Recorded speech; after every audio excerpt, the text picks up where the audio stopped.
A fire at a Texas University dorm. Tonight we hear what happened. Plus, Beto O'Rourke announcing a policy plan to lower property taxes. We hear from him. And it's bluebonnet season here in the Brazos Valley, but next time you're out getting pictures, could you be breaking the law? Your KRHD News starts right now. Connecting the Brazos Valley, this is KRHD News. Oklahoma City police say they've rescued a Texas teen from sex trafficking. The 15-year-old was last seen at a Dallas Mavericks game over the weekend and never came back. 3 people have been arrested. Investigators say the suspects took the girl to a hotel room and took nude photos of her for an online prostitution ad. Officers do not know if she was taken or chose to leave. 4 people were injured today, including a police officer, after a fire broke out inside a dorm at Prairie View A&M. The fire happened just before 6 this morning. The fire appeared to be contained in a hallway on the 3rd floor. The university says the residence hall was evacuated and everyone was accounted for. Firefighters say one student jumped from the 3rd floor and suffered a leg injury. We ran up to the 3rd floor trying to save the girls, but once we got up to the 3rd floor, the whole 3rd floor was pitch black smoke. Those students now have to be moved to a new dorm. The cause of the fire is under investigation. The Department of Justice filed a notice of appeal this evening related to the federal transportation mask mandate ruling. The appeal will go to the 11th Circuit of Appeals. A formal appeal could take a few days to draft. Previously, the DOJ said it deferred to the CDC if it should appeal the ruling.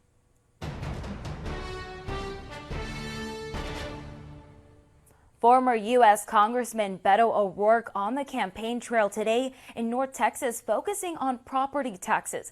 He announced a 4-point plan to lower property taxes, create more housing and affordable housing, make businesses pay their fair share of property taxes, work with the legislature to make the state 50% of public education costs. It's currently 40%. Create new sources of income by expanding Medicaid and making marijuana and gambling legal in the state. O'Rourke also pointed to Abbott for the increasing cost of living and housing. Greg Abbott also vetoed the Universal Service Fund, which subsidizes rural telephone and internet bills, meaning for our rural neighbors, their costs for internet and phone are going up anywhere between $25 to $100 a month. In his veto of the bill, Abbott says the number of people paying fees would have increased if signed into law. According to Governor Greg Abbott's campaign, O'Rourke voted to increase El Paso's property taxes 3 times while he was on the city council. Whenever you pull out into a field of bluebonnets to snap pictures, you may be thinking, what's the best angle for my photo? Well, law enforcement say you should also be thinking about where you've parked and what you're walking into. Donna Gandy's family have owned land in Independence for 5 generations now. Frequently in the spring, families will trespass onto her elderly mother's land where red blooms grow. They just continue to trespass on the property.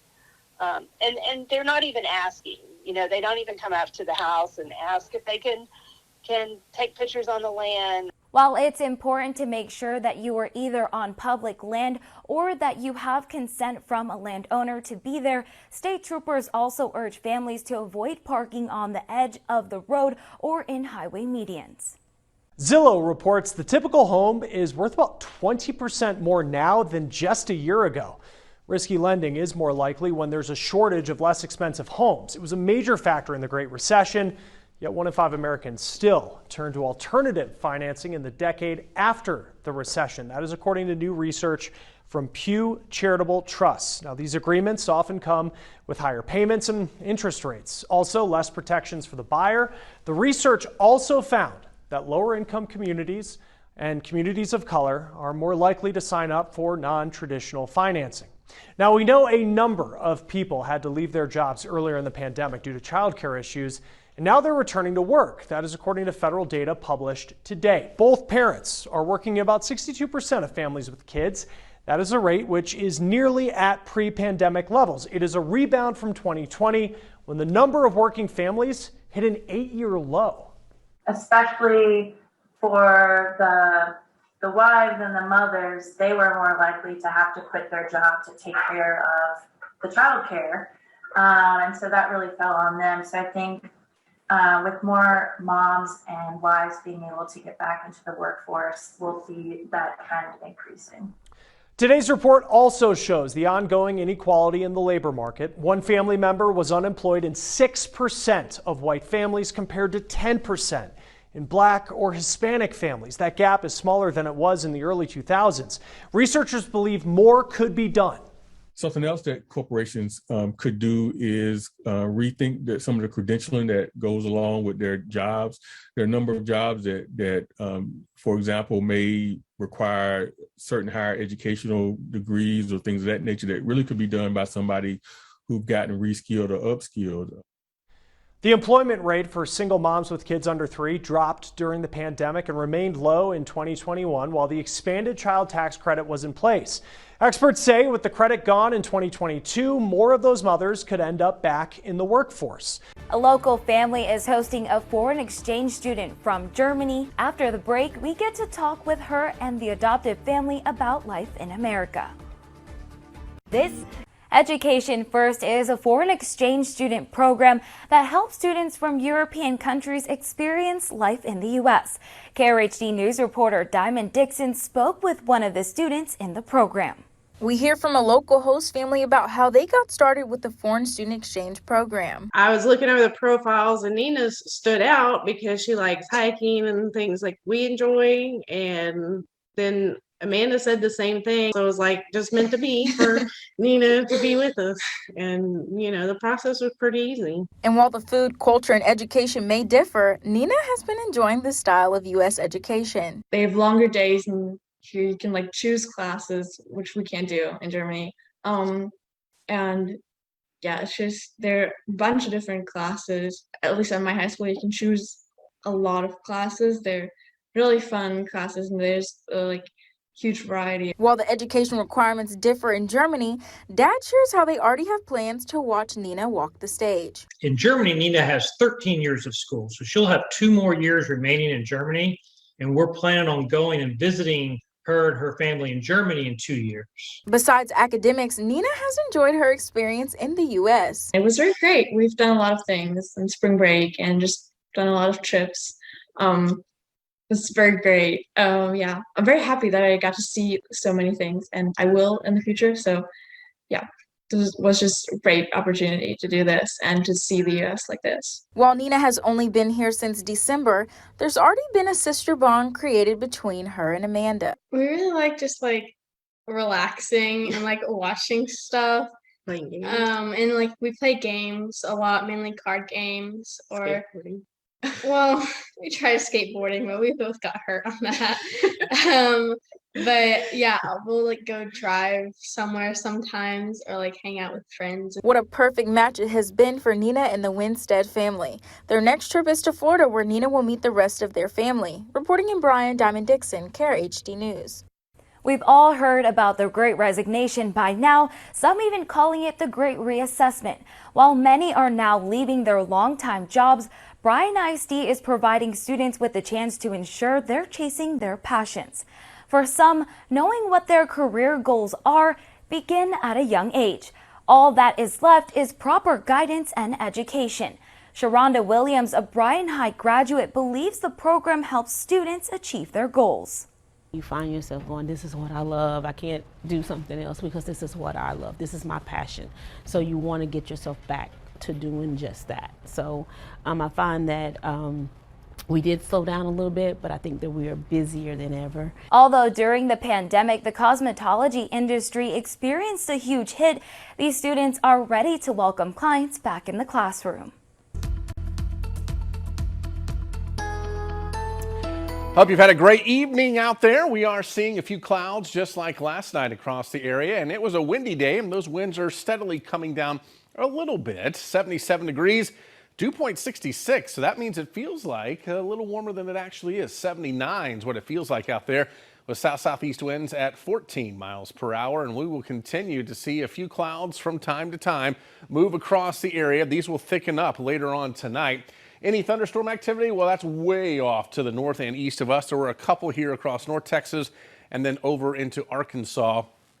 Notice where that's going, though, off toward the east, and we are drying out in the mid and upper levels of the atmosphere with the cloud cover, so it doesn't appear like we're going to see as much cloudiness as we head into tomorrow afternoon. Now, with the low level moisture around tonight, there could be an isolated shower. There could be some drizzle to start off Thursday morning, but other than that, it'll be partly cloudy in the afternoon, and things are looking pretty good on Thursday. Then we make our way into Friday, more clouds in the morning, maybe a little drizzle, breaking out to partly cloudy skies in the afternoon, going into the evening hours, and it looks like it'll be rather quiet around here over the next 48 hours or so. So tonight, temperatures will be down into the upper 60s and low 70s, and we'll go 71 for most of us, with a few upper 60s up north. Then tomorrow, highs will be into the 80s. 80s are normal high this time of year. We're going 87 Bryan College Station, so a little bit above normal. And I do think that trend is going to continue here with 88 degrees on Thursday, Friday into Saturday with lows at night right around 70 degrees, and rain chances will be minimal here. I think most of your weekend's going to be fine. By Sunday night, we may have a chance for some showers and thunderstorms rolling in from the north with a cold front. That could go into Monday as well, as temperatures fall from the 80s into the 70s for a couple of days, and then it warms right back up thereafter. But our next best chance of rain, again, probably coming Sunday night into Monday.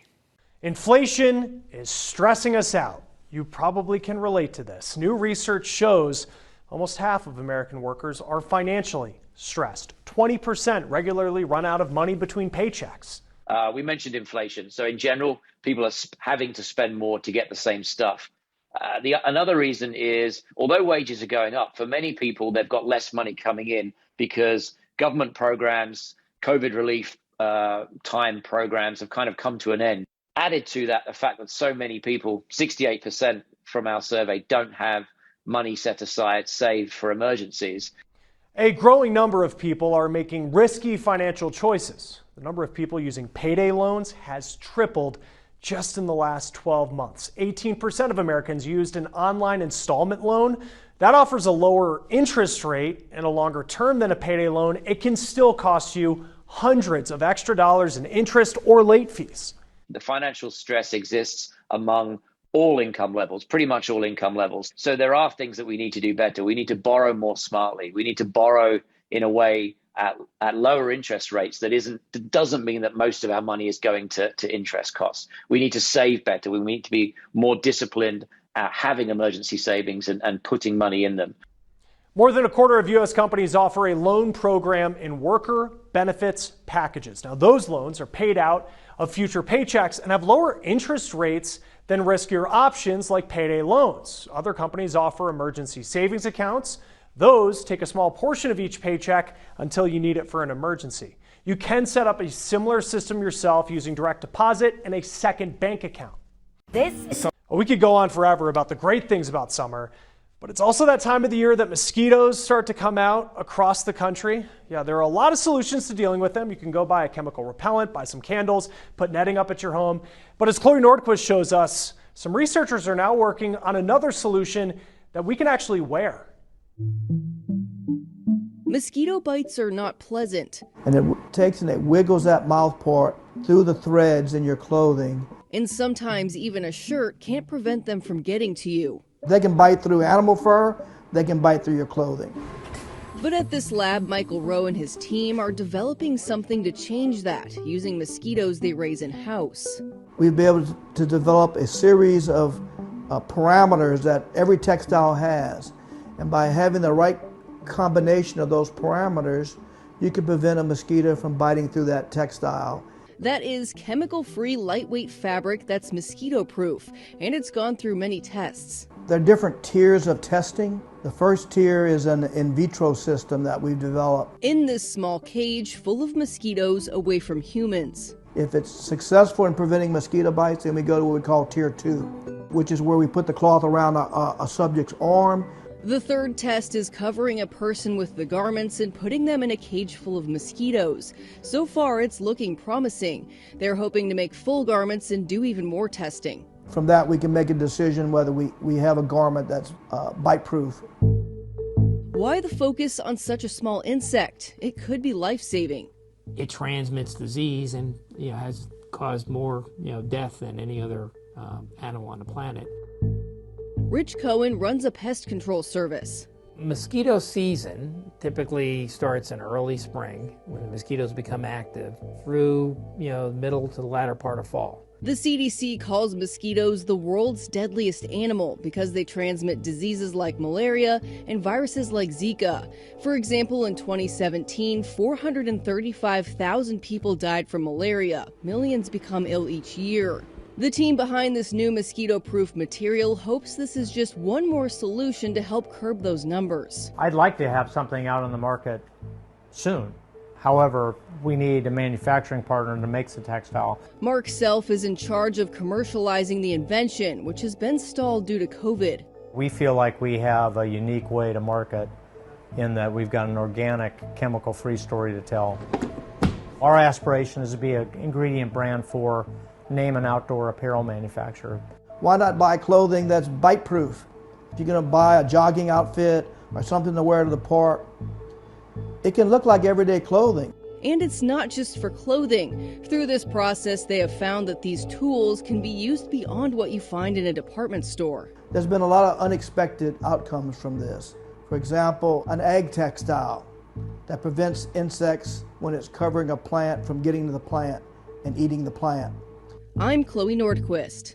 Of all the things that seem to cost more money these days, construction costs continue to be high, and that has some people getting creative when it comes to a custom home. Let's go to Elizabeth Ruiz, who shows us the new type of home that is really increasing in popularity. There's a growing trend in rural America. People are building barn-dominiums, and it's exactly what it sounds like, barn mixed with condominium. And the idea is that you're building a customized open concept house, and the trend is likely here to stay. At Worldwide Steel Buildings in Peculiar, Missouri, steel structure kits are put together and shipped out from coast to coast. So this is our manufacturing facility. We produce around 30 to 35,000 pounds of steel a day. Wow, there's a lot going on in here. Jeff Snell is the CEO who bought the company in 2016. Since 2016, our business has grown 300%, and over half of our sales are now barn-dominiums. According to Barn-Dominium Life, an online resource that teaches people about building barn-dominiums, the popularity of this style of home can be attributed to Chip and Joanna Gaines, who coined the word on their show Fixer Upper. It's not just a cookie-cutter home that you put in a subdivision. It's a lifestyle choice to be out in the country and live in a barn-dominium. I hadn't heard of it until my sister Victoria told me she was thinking of building one. How did you first hear about barn-dominiums? I think we just started researching ways to make a custom home that would be more affordable, because construction costs are very high right now. Lumber costs are really high right now. And so we were like, we're just going to have to get creative. Interested in starting her own horse therapy practice, Victoria says the barn-dominium style would be very ideal. Snell says barndos are a favorite among people with outdoor lifestyles. We see people finish off, a third of their building and then have the remaining of the building for all their toys, boats, RVs, four-wheelers, golf cart. With vaulted ceilings and an open concept, Jeff says the inside of a barndo is a blank canvas. Walking this way, this is going to be our pantry. Morgan Ropke and her husband are building a barn-dominium near Springfield, Missouri. It is a 2,800 square foot home with an 800 square foot garage. We started building in August, and we hope to finish in the next month or so. Morgan says she and her husband were attracted to the open concept and rural aesthetic of a barn-dominium. We want to have our friends and family over. We want to do cookouts, and we want to do bonfires, and we want to have parties here. She says they really value time with family. My mom and dad's house will be right there where you see the construction happening. Oh my gosh. So they literally could be like, maybe, Oh. So How sweet. Morgan says she has spent years researching barndominiums to become a self-contractor. She also remodeled their last house. But she wants people to know anyone can build a barn dough if they have the knowledge and motivation. That's why she now offers a course to other people who want to be a DIY home builder. I do think that because it made it easier for us to self-contract, that made us a lot of money. If we had gone the traditional route and been forced to use a general contractor, then it would have been far more expensive, probably 30% more expensive. Some barndominiums are all wood, others all steel, and Morgan's is a hybrid between the two. Jeff says demand for these types of homes is growing, and he thinks that demand will continue. We see our customers, younger couples first starting out for their starter homes using steel buildings, but we see a lot of retirement couples too. They want to retire to the country on 10 or 15 acres. Morgan says she, her husband, and her 4 kids are super happy with how their barndominium has turned out. She even let her little girls paint their own rooms. This is our house. We built this house so hands-on, and it is us. I'm Elizabeth Ruiz reporting. All right, Elizabeth, thank you. And a final check of our lineup today. Animals have not always been protected under law. We'll show you how a new project is proving just how difficult the fight has been to get there.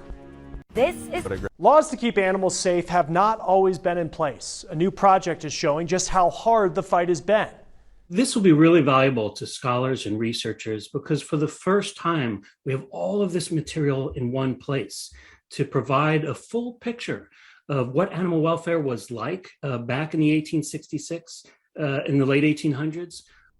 North Carolina State University Libraries and the American Society for the Prevention of Cruelty to Animals digitally archived 150,000 pages of materials that go all the way back to 1866. These are the images they gave us. Some of these documents include the first federal law against animal cruelty. There are also illustrations of what you're looking at here, the first takedown of a notorious dogfighting leader. When the ASPCA was founded, one of the things Henry Bergh was dedicated to was stopping animal fighting and dog fighting. And it was very prevalent then. And the shocking thing is that it still occurs now. We're still fighting animal fights and cockfights around the country, which are happening in places that you really wouldn't expect and with participants that you wouldn't expect. You can find the digital archive on North Carolina State University Library's website. Well, there could be new hope for the millions of people with food allergies. Tomorrow, we're looking into a treatment in the works for peanut allergies and how it could possibly be used to fight other food allergies as well. Jimmy Kimmel is up next. Good Morning Texas is on tomorrow at 5 a.m. Thanks for joining us. Have a good